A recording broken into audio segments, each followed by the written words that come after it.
जितना भुलाएंगे याद आएंगे कि तू बिछड़न बिछड़न कह दिए कि तू बिछड़न कह दिए बिछड़े तो जीना पाएंगे। कहना है अनुपमा जी, आप जहाँ भी थे लेकिन आपको मिस कर रहे थे तो मैं गा रहा था एक गाना। कौन सा? मैं जहाँ रहूं मैं कहीं भी हूँ तेरी याद साथ है। किसी से कहूँ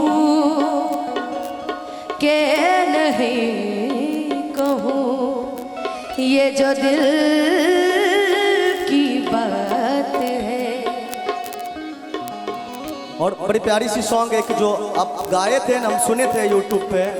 हाँ वही सबसे पहले मैंने ही गाया था, कोशिश की थी मैंने छोटी सी। बहुत बहुत अच्छे, बहुत अच्छे। स्टार्ट मैं करूँ या आप करेंगे? स्टार्ट मैं करूँ या आप करेंगे? मैं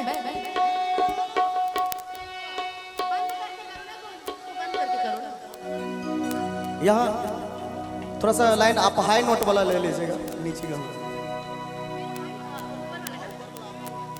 बहुत ही प्यारे गाने की फरमाइश, और ये मेरी तरफ से मेरे राहुल भैया के लिए।